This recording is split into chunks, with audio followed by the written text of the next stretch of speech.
स्वागत है दोस्तों आप सभी का फिर से एक बार ग्लोब आउटलाइन में। तो देखें यहाँ पर रशिया और ईरान जो है वो पूरी दुनिया को परेशान करने संबंध यहाँ पे एक कदम उठाने जा रहे हैं। हालांकि ये देखिए आने वाले समय में ये इंडिया को हालांकि बेनिफिट ही होगा, इससे कोई नुकसान नहीं होगा, लेकिन पूरी दुनिया की नजर इस पे टिकी है कि देखिए रशिया और ईरान रेलवे लाइन बनाने जा रहा है अजरबैजान के थ्रू। अब देखिए ये क्यों बनाने जा रहा है और यहाँ पे स्विस कैनल का क्या रोल है, क्यों यहाँ पर स्विस कैनल की मैं बात कर रहा हूँ और यहाँ पे इंडिया को नुकसान क्यों होगा जबकि पूरे वर्ल्ड को यहाँ पर नुकसान का खामियाजा भुगतना पड़ सकता है। तो सब जानेंगे इस वीडियो में। तो चलिए शुरू करते हैं। शुरू करने से पहले मैं आपको बता दूं कि अगर अभी तक के अपने चैनल को सब्सक्राइब नहीं किया है तो डू सब्सक्राइब द चैनल। अब देखिए ये न्यूज कहां से चालू हो रही है, तो ये न्यूज आप देख लीजिए। द हिंदी की ये न्यूज है कि Russia Iran sign deals for railway corridor intended to rivals US canal. अब देखिए यहाँ पर ईरान और रशिया क्या करने वाला है, देखिए इन दोनों के बीच में एक रेलवे लाइन होने वाला है जो अजरबैजान से होते हुए गुजरेगी। जी है, बिल्कुल आप सही सुन रहे हैं कि रेलवे लाइन। आप सोच रहे हो कि देखिए किसी नेशन के अंदर तो हमने रेलवे लाइन सुनी थी, लेकिन कोई दो इंटरनेशन के खिलाफ हम ये रेलवे लाइन पहली बार देख रहे हैं। तो देखिए ये पहली बार नहीं है, ऐसे पहले फ्यूचर में भी कई बार हो चुका है। लेकिन देखिए मैं आपको बता दूं कि हाल फिलहाल में रशिया और ईरान ये सब करने जा रहा है। क्यों? क्योंकि देखिए ये एक कॉरिडोर बनाने जा रहा है जिसके चलते यहाँ पर दोनों के बीच में जो यहाँ पर ट्रेड होता है उसको यहाँ पर कहीं ना कहीं बूस्ट मिल सके। अब देखिए ये बनाने का वाला है और यहाँ पे बनाने कहाँ वाला है इस पे थोड़ा सा जोर डालिएगा तो मैं आपको बता दूं कि ये जो प्रोजेक्ट है रस्त अस्तारा रेलवे बनाने जा रही है। मतलब देखिए ये सबसे पहले तो देखिए ये है कैप्सिकन से यहाँ पर पूरी, यहाँ पर है रशिया, यहाँ पर है ईरान और आप देखिए ये अजरबैजान आपको दिखेगा। ये छोटी सी जो कंट्री है, लैंडलॉक कंट्री जो कंट्री है अजरबैजान है। यहाँ पर होने क्या वाला है, तो ऐसा माना जा रहा है कि यहाँ पर ना रशिया अजरबैजान से होते हुए कैप्सिकन सी की किराने से यहाँ पर ईरान तक के क्या करेगा, एक रेलवे लाइन बनाएगा। अब देखिए इससे फायदा क्या होगा, तो देखिए फायदा इससे ये होगा कि जो यहाँ पे Turkmenistan, Uzbekistan, Tajikistan, Kyrgyzstan, China, Afghanistan, India है, इन सबको यहाँ पे फायदा होने वाला है। अब देखिए पाकिस्तान का मैंने नाम नहीं लिया क्योंकि पाकिस्तान को इससे नुकसान ही होगा, वो भी जानेंगे कैसे होगा। लेकिन यहाँ पर मैं आपको बता दूं कि इंडिया को इससे फायदा होने वाला है। अब देखिए फायदा क्या होगा, तो देखिए यहाँ पे सबसे पहले ना कुछ आपको बेसिक्स जानने काफी गरज के होंगे कि मैं बात कौन से तर्क पे कर रहा हूँ। तो देखिए यहाँ पर ना साल 2000 की मैं बात कर रहा हूँ जहां पर ना international north south transport corridor बनाया जा चुका था। किसके बीच में, तो रशिया था, ईरान था और कहीं ना कहीं इंडिया था। तो ये तीनों के बीच में ना यहाँ पर क्या हुआ, 2000 में एक डील साइन हुई कि यहाँ पर हम नॉर्थ साउथ ट्रांसपोर्टेशन कॉरिडोर बनाएंगे। देखिए आपने काफी सारे ग्रुप के बारे में सुना होगा, क्वाड सुना होगा, नाटो सुना होगा, G7 सुना होगा। उसी के साथ साथ ऐसे कई रीजनल भी ग्रुप जैसे अरब नेशन के अलग ग्रुप हो गए। तो वैसे ही ना एक ये ट्रांसपोर्ट कॉरिडोर है, नॉर्थ साउथ ट्रांसपोर्ट कॉरिडोर। जैसे आपने सीपेक का नाम सुना होगा ना, चाइना पाकिस्तान इकोनॉमिक कॉरिडोर की। देखिए चाइना जो है वो पाकिस्तान में इन्वेस्ट करेगा ताकि चाइना जो है अपने रोड बना सके पाकिस्तान में, जिससे वो ट्रांसपोर्ट कर सके, मतलब ट्रेड कर सके।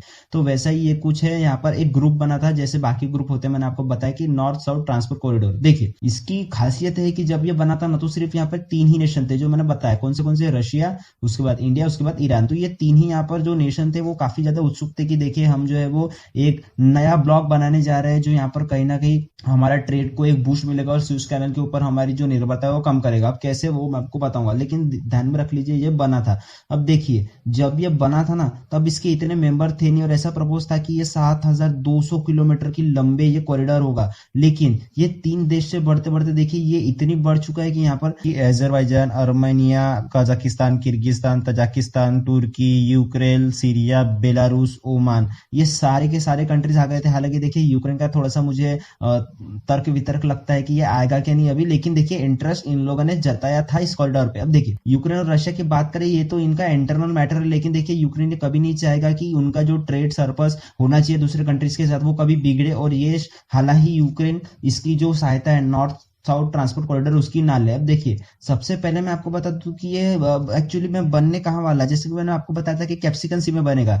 तो देखिए इस मैप में देख लीजिए एक्चुअली में कि यहाँ पर ये है इंडिया, यहाँ पर स्थित है रशिया और यहाँ पर है ईरान। अब देखिए इन तीनों के बीच में ना होने के वाला है कि यहाँ पर देखिए फिलहाल में अभी की जो सिनेरियो में आपको वो बता देता हूँ कि इंडिया को जो ट्रेड करना है तो वो गुजरात से करेगा या फिर मुंबई से करेगा, सबसे बढ़िया बात, ठीक है ना। अब ये यहाँ से करेगा तो करेगा क्या, अगर हमारे पास ये पाकिस्तान होता है या फिर हमारे पास जो पीओके ऑक्युपाइड कश्मीर है ना यहाँ पर, वो आखिरकार हमारे पास होता ना तो हमें इतनी तकलीफों का सामना ही नहीं करना पड़ता। क्यों? क्योंकि अगर पीओके होता तो हमारी कहीं ना कहीं जो अफगानिस्तान है उनसे बॉर्डर लग जाती और अफगानिस्तान का चाबहार पोर्ट आप सभी को पता होगा कि वो हमारे अंडर आ जाता, इन द सेंस कि हम उसे यूज कर सकते थे। लेकिन हालांकि हमारा पीओके हमारे पास है नहीं, मतलब वो पाकिस्तान का है और जिसकी वजह से हमें मुंबई से देखिए ये इतना बड़ा, ये अरेबियन सी से होते हुए यहाँ से गल्फ यहाँ से ऐसे होते हुए फिर ये जो स्विस कैनल है, जो यहाँ पर कहीं ना कहीं ये रही मेडिटेरियन सी यहाँ पर, और यहाँ पर जो है ये पूरी मैंने जो आपको बताया ये यहाँ पर है रेड सी। तो ये स्विस कैनल क्या करती है, मेडिटेरियन सी को यहाँ पर रेड सी से जोड़ती है, जो यहाँ पर इंडिया के ट्रेड के लिए काफी इंपॉर्टेंट है। तो देखिए इंडिया का जो सामान है ना वो यहाँ पे स्विस कैनाल से होते हुए कहीं ना कहीं पूरा यूरोप, रशिया और यहाँ पे जितने भी देश है ना, नॉर्वे वगैरह, उन सब में पहुंचता है। तो देखिए काफी दिक्कत वाला काम होता है ये, क्यों?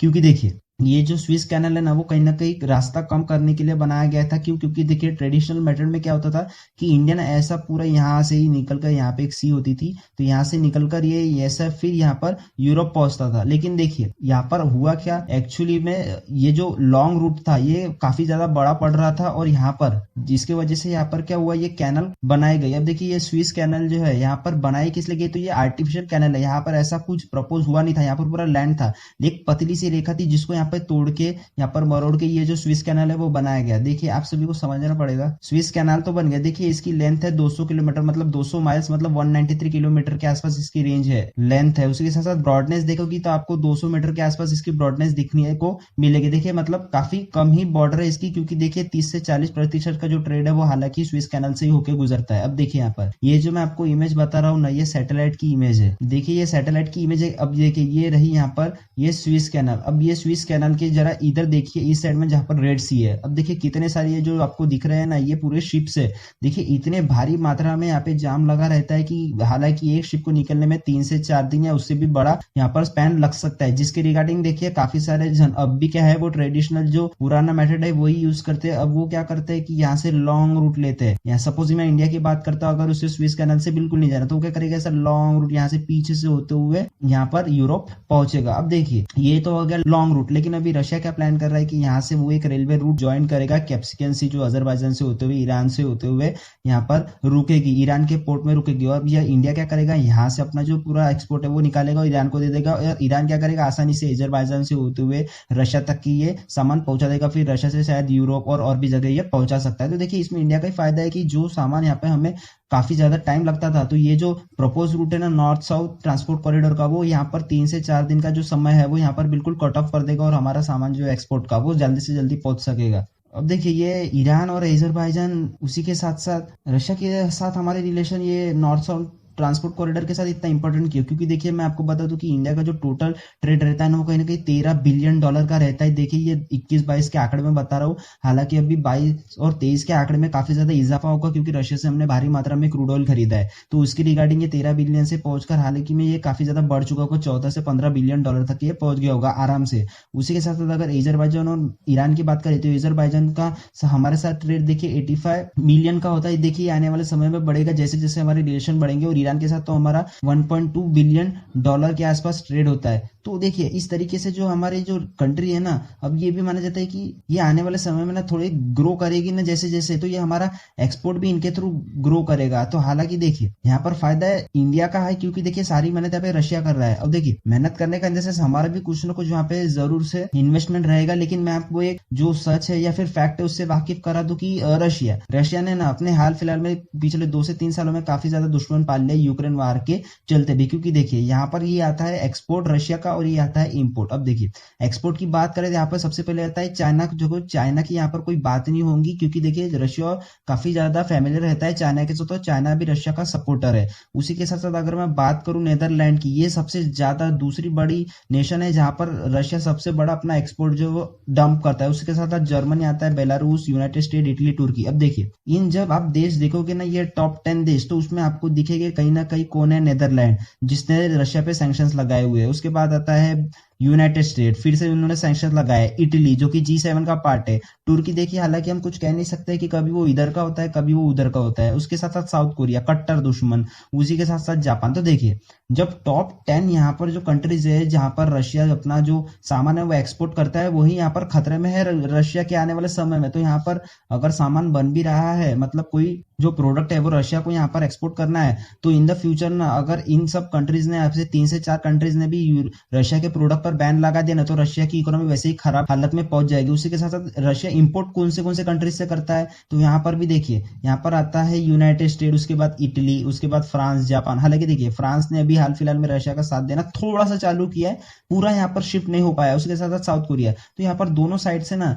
रशिया को आने वाले समय में खतरा ही है। अगर यहाँ पर इंपोर्ट बंद हो गए तो देखिए यहाँ पर फिर दूसरे प्रोडक्ट जो है, क्योंकि देखिए पूरी जो वर्ल्ड है वो कनेक्टेड है, अगर इंपोर्ट नहीं आएंगे ना तो कुछ यहाँ पर रशिया बना नहीं पाएगा। सपोज यहाँ पे रशिया को मैं एग्जांपल ले लेता हूँ कि कोई कार मैन्युफैक्चर करनी है। अब देखिए कार के जो पार्ट्स है वो आते हैं यूएसए से, अगर पार्ट ही नहीं आ रहे, इंजन ही नहीं आ रहे, तो आप समझिएगा कि रशिया कार बनाएगा कैसे। तो सेम यहाँ पर इंपोर्ट भी अगर बंद कर देता है ना कोई कंट्री दूसरे कंट्री के लिए, तो यहाँ पर काफी भारी खामियाजा भुगतना पड़ सकता है। तो इससे आप समझ सकते हैं कि कितना इंपॉर्टेंट है ये न्यूज। और ये रेलवे नेटवर्क यहाँ पर ईरान से जो रशिया है वो ये रेल नेटवर्क कनेक्ट करने के फिराक में। और देखिए ये प्रपोज प्लान नहीं है कोई, इस पे बाकायदा सिग्नेचर कर चुके हैं व्लादिमीर पुतिन ने और यहाँ पे ईरान के जो प्रेसिडेंट राइशी उन्होंने भी, और ये जल्दी से जल्दी इस पे काम करने वाला है। और ये जोड़ेगा कहीं ना कहीं अजरबैजान और इंडिया से। अगर हमारा ट्रेड होना है रशिया से तो अब डायरेक्टली रेल कनेक्टिविटी से होगा, ना ही कोई स्विस कैनल पे हमें निर्भरता रहनी पड़ेगी जहाँ पर काफी ट्रैफिक हमें देखने को मिलता है। अब देखिए ये रेल नेटवर्क ऐसा बताया जा रहा है कि कहीं ना कहीं 162 किलोमीटर का होगा, जो कैप्शन सी के होते हुए थ्रू गुजरेगा, जो कि मैंने आपको पहले ही बता दिया। और ये एग्रीमेंट पे भी साइन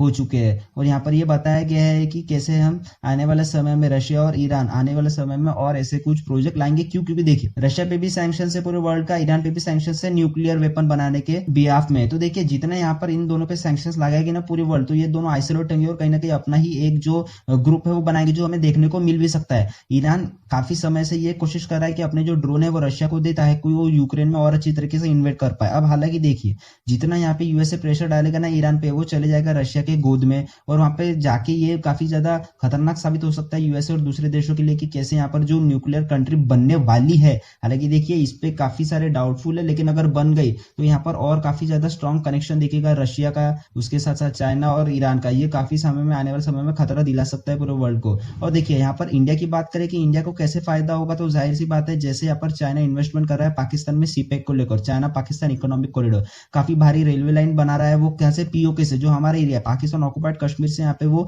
रेलवे लाइन बना रहा है, रोड्स बना रहा है। तो यहाँ पर देखिए ये इन्वेस्टमेंट पाकिस्तान में, लेकिन फायदा किसको रहा है, चाइना को रहा है। अब क्या करेगा चाइना, पाकिस्तान से होते हुए अपने जो प्रोडक्ट है वो सारी दुनिया में डंप करेगा। उसी के साथ साथ देखिए जैसे यहाँ पर सीपेक बनाया ना, वैसे हमने नॉर्थ साउथ इकोनॉमिक कॉरिडोर बनाया है ईरान के साथ, रशिया के साथ, अजरबैजान के साथ मिलकर, ताकि हम पाकिस्तान को काउंटर कर सके। क्योंकि देखिए पाकिस्तान ने सीधे सीधे मना किया था कि जी नहीं, अफगानिस्तान से जो कनेक्टिविटी है इंडिया की चाबहार पोर्ट के लिए वो कभी हम होने ही नहीं देंगे। देखिए इसमें एक फ्यूचर का स्कोप ये ऐड कर सकते हैं अपन, सपोज ये इंडिया है और इंडिया ने यहाँ पर ऐसे रेल लू के थ्रू यहाँ पर ये कैप्सिकन सी अजरबैजान से होती है पर रशिया से कनेक्टिविटी कर ली। अब देखिए यहाँ पर जितने भी स्मॉल जो नेशन है, सपोज सिंगापुर हो गया, मलेशिया हो गया, थाईलैंड हो गया, फिलीपींस हो गया, श्रीलंका हो गया, अगर इनको यहाँ पर ट्रेड करना है कहीं ना कहीं यूरोप से या दूसरे कुछ कंट्री से यहाँ पर, तो देखिए इनका भी सामान जाहिर सी बात है यहाँ से होते हुए गुजरेगा कि नहीं, कहीं ना कहीं तो यहाँ पर स्विस कैनाल से होते हुए गुजरेगा। तो देखिए इनकी निर्भरता हम इस प्रकार से कम कर सकते हैं कि ये इंडिया को अप्रोच करे, और फिर इंडिया कहीं ना कहीं इनका भी सामान जो है वो यहाँ पे रेल रूट से होते हुए रशिया को या फिर यूरोप को देना है वहां पर दे सकते हैं। हालांकि इस पे कुछ चार्जेस होते हैं, वो इंडिया जरूर से लेगा, लेकिन ये एक प्रपोज प्लान हो सकता है कि इंडिया अपनी इकोनॉमी को और किस तरीके अच्छी तरीके से बूस्ट कर सकता है, या फिर अपने जो फ्रेंडली रिलेशन है दूसरे कंट्रीज के साथ उसको एस्टेब्लिश करना हो, तो ये एक प्रपोज प्लान हो सकता है। तो इन द फ्यूचर इस पे भी काफी सारे अपडेट्स होती रहेगी, क्योंकि ये एक मेजर डेवलपमेंट थी नॉर्थ साउथ ट्रांसपोर्ट कॉरिडोर को लेकर, तो मैंने इस पे एक डेडिकेटेड वीडियो आप सभी के लिए बना दिया। अब इस पे और अपडेट्स हो सकता है 6 महीने बाद, 3 महीने बाद या फिर 1 साल बाद हो, तो इस पे मैं एक जरूर से डेडिकेटेड वीडियो बना दूंगा। तो दोस्तों आज के वीडियो में इतना ही, मिलते हैं अगले वीडियो में। And as you all know कि life is a long lesson in humility, so be safe and be strong.